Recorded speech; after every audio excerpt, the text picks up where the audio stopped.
Minister స్థాయిలో ఉండి కుటుంబ సభ్యులకు కాంట్రాక్ట్లు ఇవ్వచ్చా? గవర్నమెంట్ కాంట్రాక్ట్స్ కుటుంబ సభ్యులు చెందిన కంపెనీస్‌కి ఇవ్వచ్చా? దీని మీదే సుప్రీం కోర్ట్ విచారణ జరిపింది. అరుణాచల్ ప్రదేశ్ చీఫ్ మినిస్టర్ పెమా ఖండు ఆయన మీద అనేక అభియోగాలున్నాయి. ఆయన చీఫ్ మినిస్టర్‌గా పనిచేస్తూ తన కుటుంబ సభ్యులకే కాంట్రాక్ట్‌లు ఇచ్చారని దాదాపు 1270 కోట్లు వేరే కాంట్రాక్టు తమ కుటుంబ సభ్యులకి ఇచ్చారని చెప్పి కూడా ఆరోపణలున్నాయి. దీని మీద సుప్రీం కోర్ట్ ప్రత్యేకంగా సిబిఐ విచారణ చేయిస్తోంది. 2015 నుంచి 2025 మధ్య ఏ ఏ కాంట్రాక్ట్‌లు ఆయన కుటుంబ సభ్యులకెళ్ళింది? ఏ విధంగా ఎళ్ళింది? ఆ టెండర్ ప్రాసెస్ ఏంటి? దీని మీద పూర్తి స్థాయి విచారణ జరగాలని కూడా చెప్తున్నారనమాట. మనకు తెలుసు నెపోటిజం, ఫేవరెటిజం ఎవరైతే అధికారంలో ఉంటారో వాళ్ళకి అనేక కాంట్రాక్ట్‌లు కట్టబెడతా ఉంటారనమాట.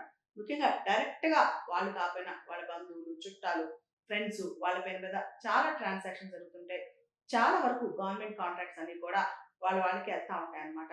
మనం చూస్తే గనక 2 సంవత్సరాల క్రితం జార్ఖండ్ చీఫ్ మినిస్టర్ ఉన్నప్పుడు హేమంత్ సోరెన్ ఆయన తన సొంత పేరు మీదే మైనింగ్ లీజెస్ ఉన్నాయన్నమాట.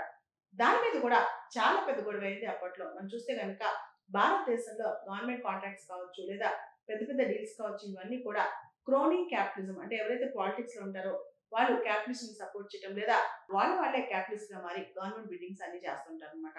పొలిటికల్ థింకర్ ప్లేటో చెప్పినట్లు పొలిటికల్ పవర్, ఎకనామిక్ పవర్ ఒకరి చేతిలో కలిస్తే ఎప్పుడైతే రాజకీయ నాయకులు ఉంటారో వాళ్ళ చేతిలో ఆర్థికపరమైన శక్తి కూడా ఉంటే ఖచ్చితంగా పొలిటికల్ పవర్‌ని మిస్‌యూజ్ చేస్తారు. కాబట్టి ప్లేటో ఫిలాసఫర్ కింగ్ అనే కాన్సెప్ట్‌ని ప్రపోజ్ చేశారు.